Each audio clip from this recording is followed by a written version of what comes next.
nós ouvimos a palavra de Deus. Nos chama a atenção primeiro o Evangelho de São João. Jesus vai dizer: se alguém me ama, guardará a minha palavra. Só pode guardar uma amizade a vida toda. Só pode guardar um segredo a vida toda. Só pode guardar um casamento a vida toda, se tudo isso estiver fundamentado no amor. O amor é o alicerce de todas as coisas. O amor é aquilo que permite as coisas serem perenes. O amor, ele não tem a característica do passageiro, mas pelo contrário, o amor tem a característica daquilo que é eterno.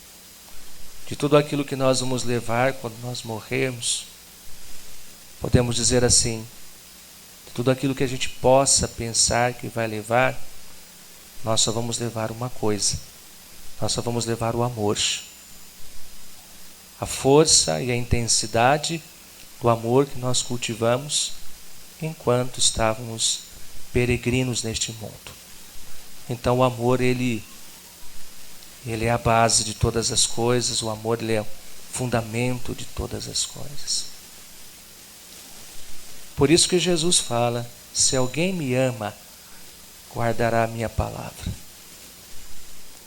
É o nosso amor a Jesus que permite que nós recebamos dele essa palavra e a guardemos dentro do coração, para que do nosso coração se transforme em vida, se transforme numa opção de vida.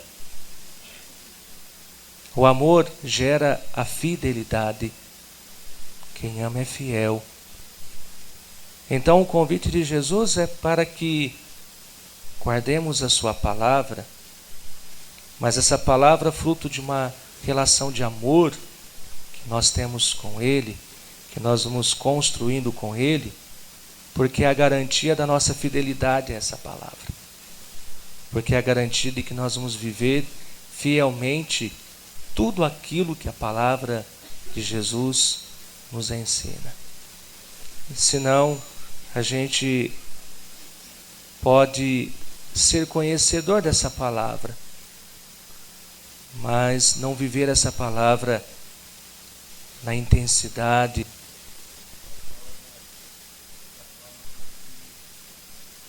o nosso modo de ser cristão nos pede, né? Então, nisso sereis reconhecidos, na medida em que a gente acolher e viver a força dessa palavra de Jesus. Então o amor fundamenta o nosso seguimento a Cristo, o nosso amor fundamenta a nossa acolhida desta palavra de Cristo, o amor nos permite viver esta fidelidade à palavra de Cristo. Ora, esse amor a Cristo traduzido no amor aos outros. Quando a gente fala da palavra de Cristo, nós estamos falando de uma palavra que nada mais é aquilo que nos impulsiona a fazer o bem para as pessoas.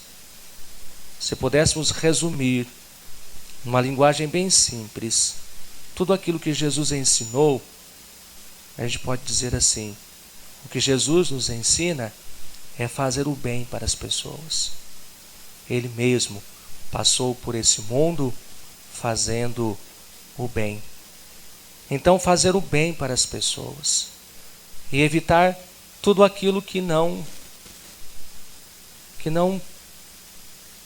possa promover esse bem, tudo aquilo que não promove o bem, a boa convivência, o bom relacionamento, a preocupação, o cuidado pelas pessoas, a preocupação, o cuidado da gente zelar por aquilo que a gente constrói dentro de nós e que nos afasta das pessoas.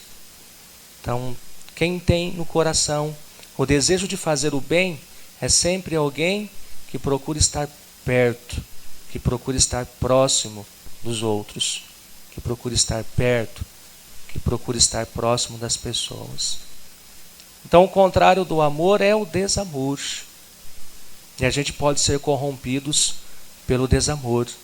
Nós podemos ser corrompidos pelo desamor. Agora, amar é uma coisa fácil? Não. Amar não é uma coisa simples e amar não é fácil. Por isso que quando a gente se dirige a Jesus, a gente fala que o amor de Jesus, ele tem o seu significado no mistério da paixão. O amor de Jesus por nós, o amor de Jesus pela humanidade, ele só pode ser compreendido dentro do mistério da sua paixão. E aí a gente então percebe que amar não é fácil. Mas o amor, ele não é uma escolha nossa. Nós não escolhemos se devemos ou não amar. O amor, ele é uma decisão nossa. A gente decide amar. E a gente decide amar todas as vezes, como eu já disse, quando a gente tem 1000 motivos para se distanciar, a gente procura um para se aproximar. Porque se as pessoas nos fazem algo que nos fere, se as pessoas nos fazem algo que nos entristece, se as pessoas nos fazem algo que nos decepciona, pode ter certeza que alguém que age assim não é uma pessoa feliz. É alguém que não está bem. Uma pessoa que realiza tudo isso na vida dos outros, na nossa vida, é uma pessoa que não está bem. E aí, ela precisa da nossa presença, ela precisa da nossa proximidade, ela precisa do nosso amor para ser curada. Ela precisa encontrar no nosso amor um sinal, uma luz. Ela precisa encontrar no nosso amor até mesmo o entendimento de que ela precisa ser curada e de que ela precisa de uma cura. Então o amor, ele é uma decisão. A gente decide amar as pessoas, não porque elas merecem. O amor não passa pela lógica do merecimento, mas ele passa pela lógica da necessidade. A gente precisa amar as pessoas porque elas precisam do nosso amor. Porque elas precisam do nosso amor e porque amá-las também irá realizar maravilhas em nós. Tanto nelas a força do nosso amor, quanto em nós também, o amor, ele vai realizando maravilhas. Se Deus escolhesse nos amar por merecimento, quão pequeno nós somos, cheio de pecados, nossas fraquezas, nossas limitações. Mas Deus não nos ama por merecimento, Deus ama por necessidade. Primeiro porque Deus, ele precisa amar a criatura, ele criou pela força do amor. Deus não é solidão.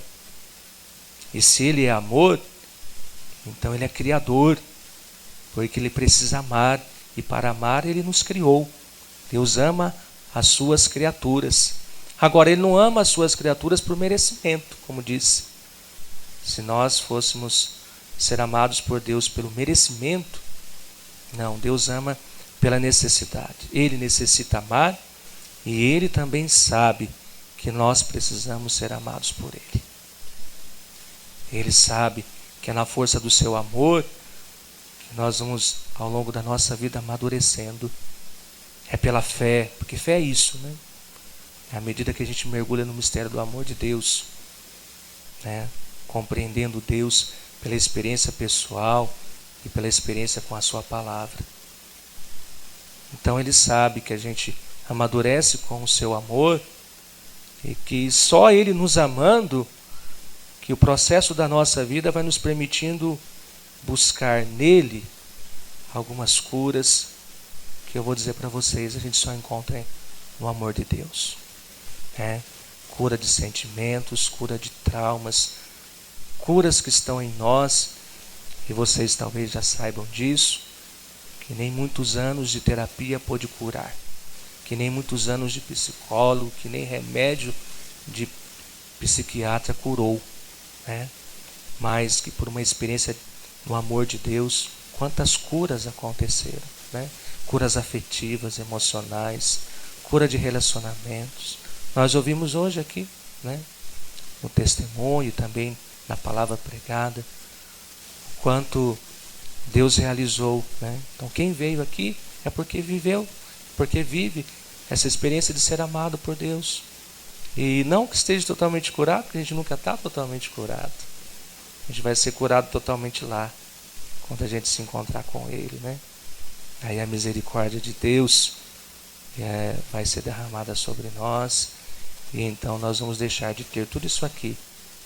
Nós vamos ser curados no corpo, né? Vamos receber um corpo glorioso, ressuscitado.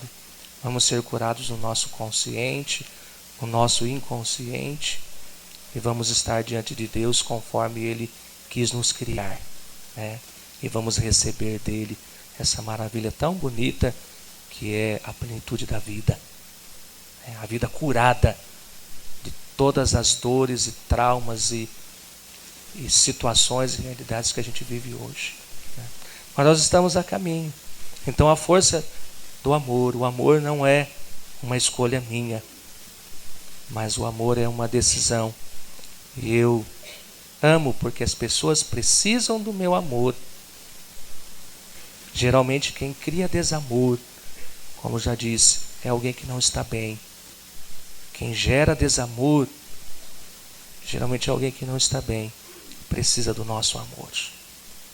E a gente não ama por merecimento, mas por necessidade. Porque as pessoas precisam ser amadas e porque a gente precisa amar também, não é? Então, Jesus, ele nos convida a viver essa dinâmica do seu amor, guardando a sua palavra. Amar Jesus e a partir da palavra de Jesus guardada com fidelidade no nosso coração, vivê-la. De que forma? Fazendo bem. Fazendo bem como? Nos decidindo por amar as pessoas. Aí a gente limpa tudo. Quando a gente decide amar, né, tendo essa força de querer fazer o bem no coração, gente, a gente limpa tudo. A nossa vida fica tão menos complicada. A gente experimenta de uma paz que nunca sentiu no coração. A gente experimenta de uma presença de Deus na nossa vida transformadora, de uma forma muito grande, que a gente ainda não percebeu. Então, a gente olha e percebe tudo isso, né? Então é importante guardar a palavra na força do amor. Também nos chama a atenção a primeira leitura dos Atos dos Apóstolos. No início do cristianismo, existiam duas comunidades: a comunidade de Antioquia e a comunidade de Jerusalém. Duas comunidades. Eram formadas por judeus cristãos, judeus convertidos, e por pagãos, aqueles que não eram judeus. Então, a comunidade de Antioquia, como narra o livro de Atos dos Apóstolos, era uma comunidade que, a partir da experiência do ressuscitado, vai vivendo a força do Evangelho, vai vivendo a força de sentir o reino de Deus acontecendo no meio deles. Então era uma comunidade que testemunhava o Cristo ressuscitado, e pela força desse testemunho crescia cada vez mais em números de adeptos, crescia cada vez mais em número de pessoas. Tanto a comunidade de Antioquia, como também a comunidade de Jerusalém. Em Antioquia, Paulo e Barnabé eram as duas figuras, os dois personagens mais importantes. E em Jerusalém, Pedro e os outros apóstolos. Bom, assim caminhava a comunidade de Antioquia, até o momento que alguns judeus cristãos da comunidade de Jerusalém decidem visitar a comunidade de Antioquia.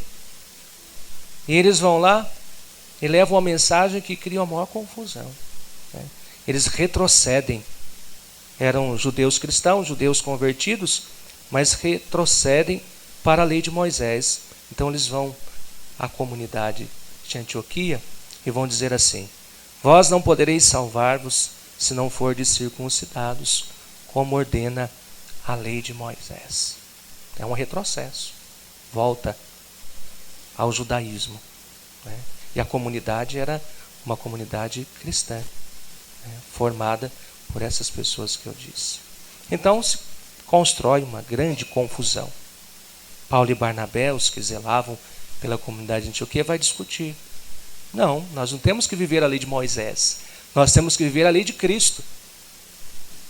Ele veio trazer o verdadeiro significado e levar à plenitude essa lei.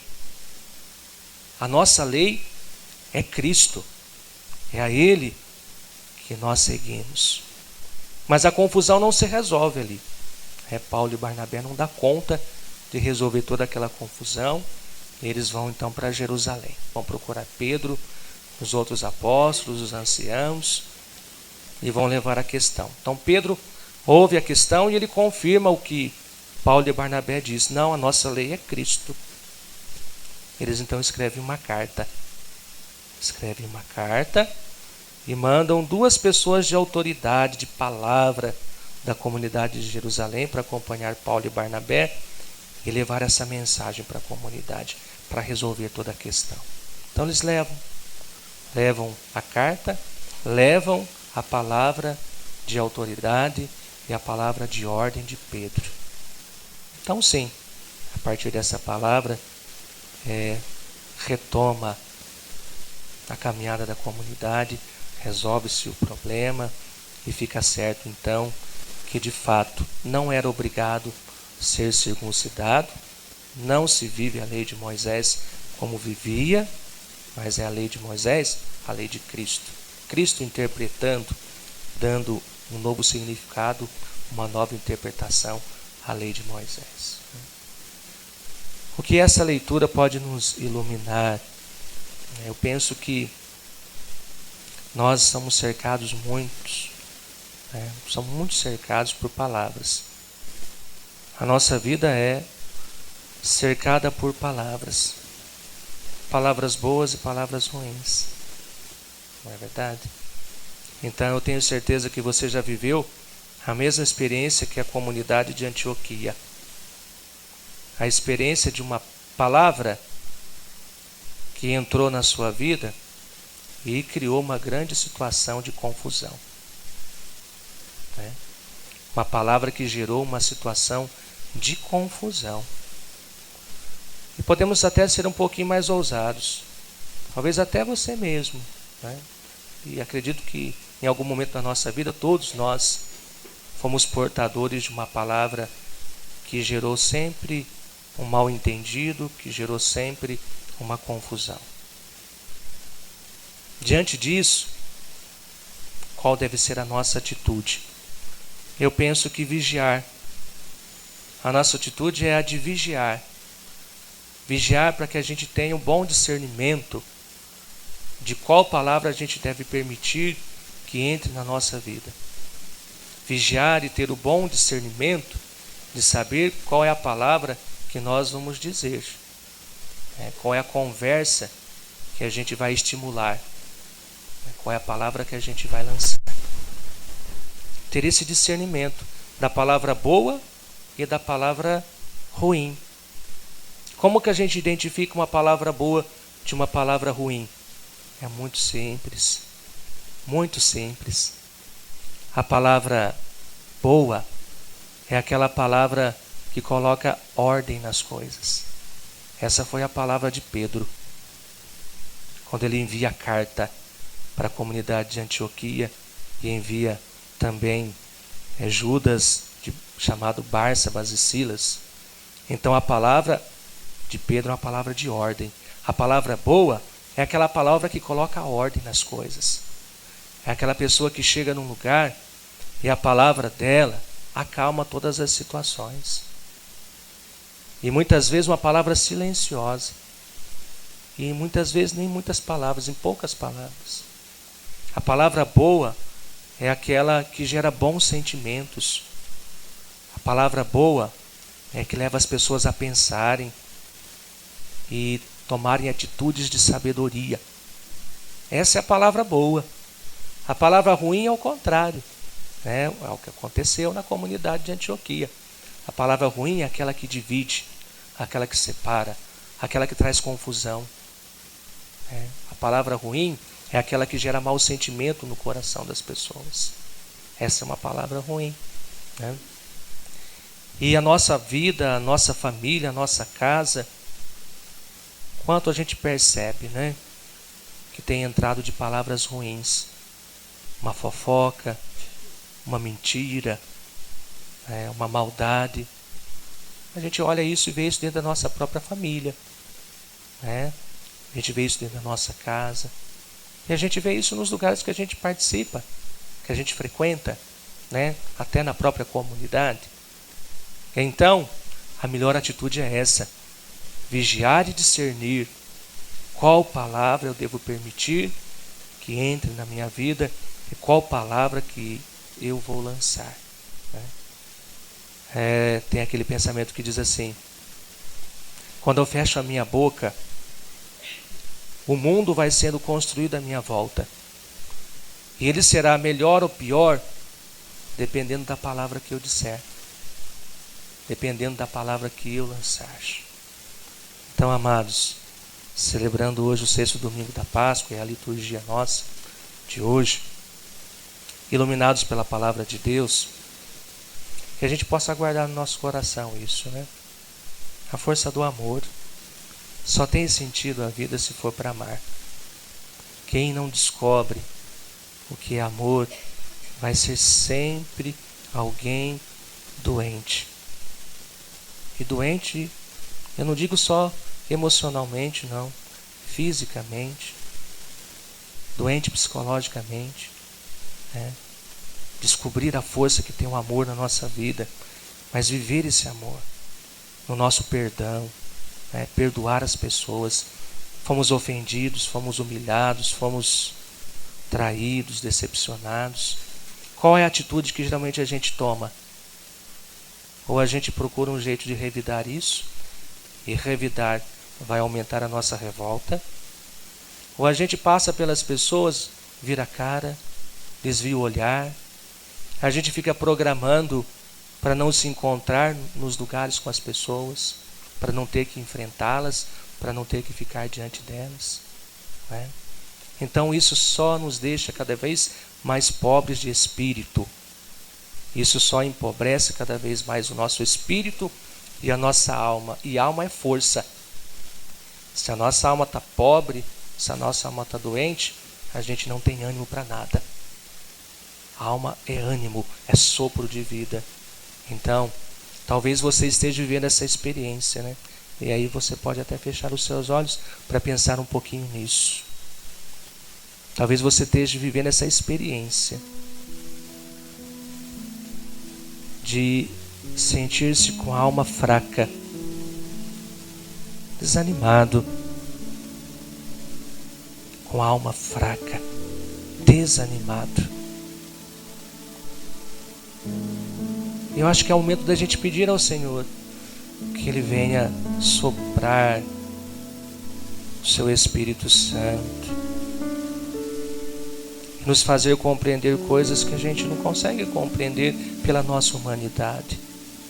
É o próprio Jesus que diz: eu vou enviar a vocês o Espírito Santo e Ele vos revelará coisas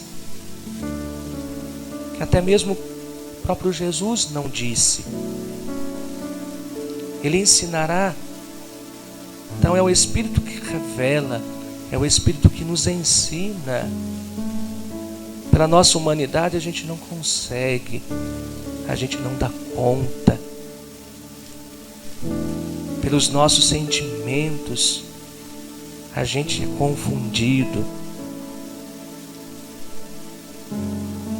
Então, que o Senhor nos ajude a viver a dinâmica do amor, a força do amor.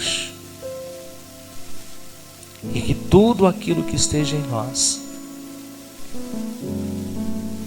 tudo aquilo que está em nós, seja curado por isso. Então vem nos curar, Senhor. Vem nos curar de todo o desamor do nosso coração e de todas as consequências desse desamor. Vem nos curar de toda doença gerada em nós por esse desamor, por um sentimento de raiva, por um sentimento de revolta, por um sentimento de vingança. Quantas vezes a gente acordou pela manhã até mesmo com a boca amarga, porque foi dormir com o coração angustiado.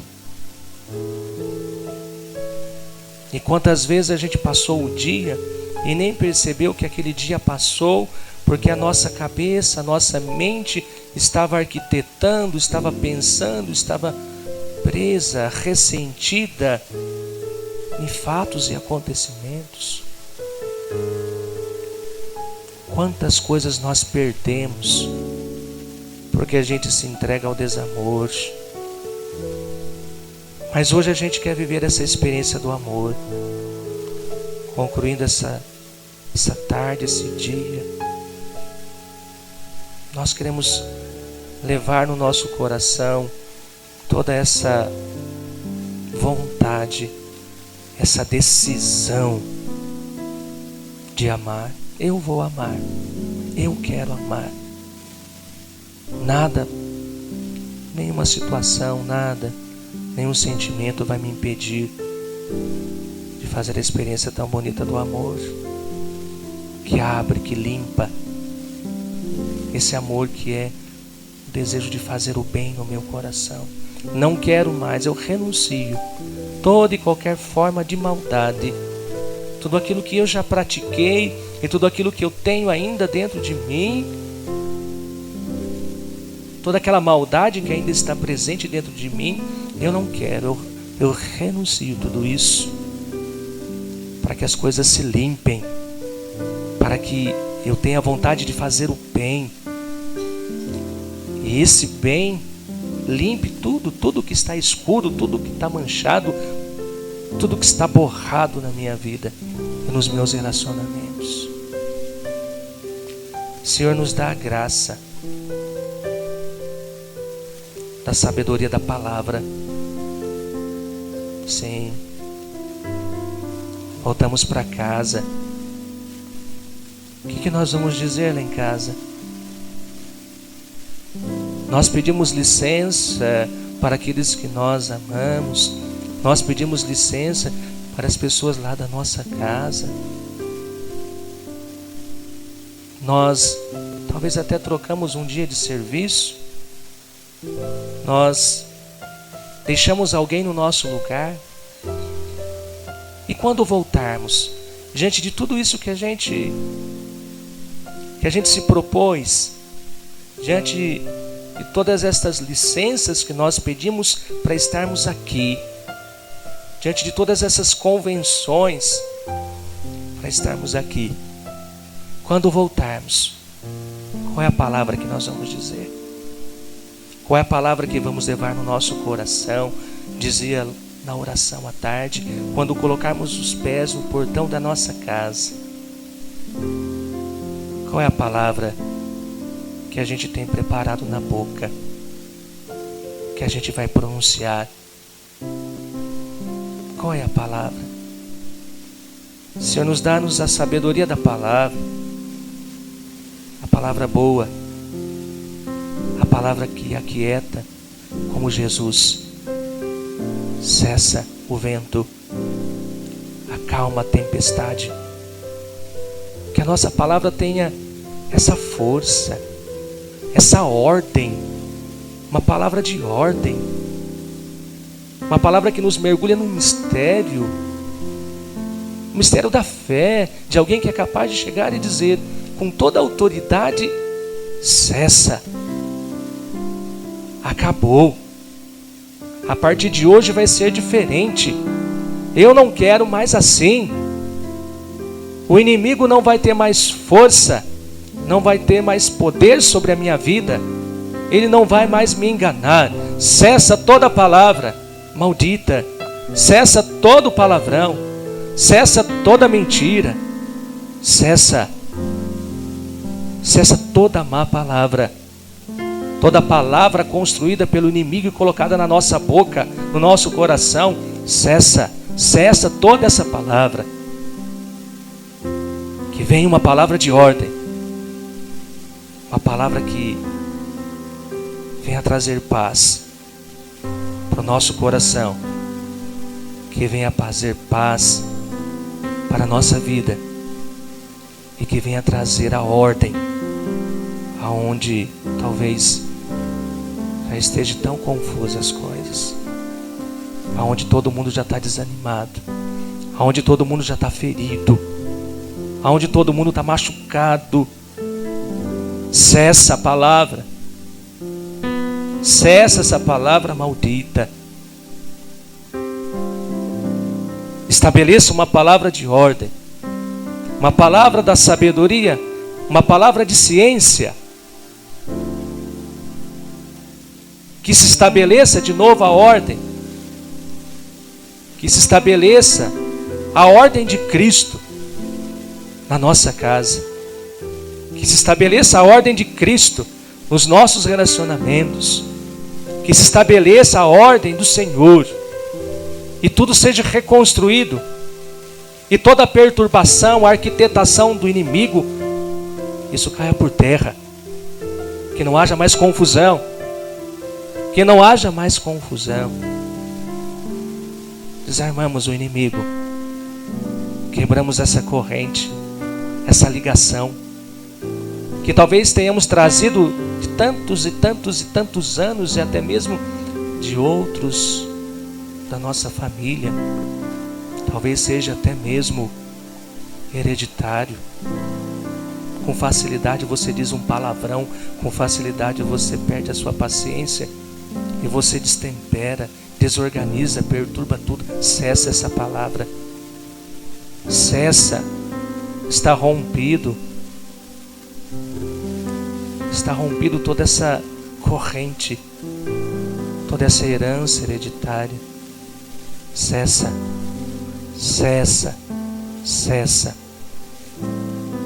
toda palavra maldita. Cessa. Receba isso. E meus amados, terminando o nosso retiro, voltemos para casa acreditando no milagre. Hoje o mundo não fala mais de milagre. Hoje tudo quer se explicar pela ciência.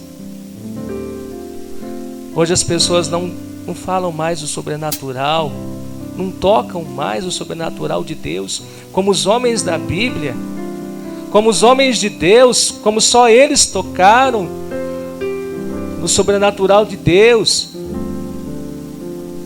Nós somos herdeiros dessa fé e precisamos recebê-la em nosso coração, e precisamos acreditar de que nós somos feitos para contemplarmos sim os milagres de Deus na nossa vida, e que nós somos feitos para tocar o sobrenatural de Deus. O Senhor saiu lá do escondido, daquilo que a gente chama de eternidade, e Ele veio e se fez um como nós, e se deixou ser tocado, e permitiu ser tocado. Então nós não podemos dizer que não podemos tocar o sobrenatural de Deus. A Eucaristia que nós vamos receber é esse milagre. A Eucaristia que vamos receber é as nossas mãos que tocam o sobrenatural de Deus. Com fé, receba essa comunhão e volte para casa. Mas não como você chegou aqui. Volte para casa diferente. Volte para casa com um brilho diferente no teu rosto, no teu semblante. Volte para casa assim, com o sentimento no coração de que não viemos aqui para passar um tempo, mas viemos aqui para sermos abastecidos. E recebemos essa certeza do milagre de Deus, né? Não clamamos por esse milagre tímidos na fé, mas clamamos por esse milagre com a ousadia da fé. E é com essa ousadia que nós precisamos voltar para casa. Em nome do Pai, e do Filho, e do Espírito Santo. Amém.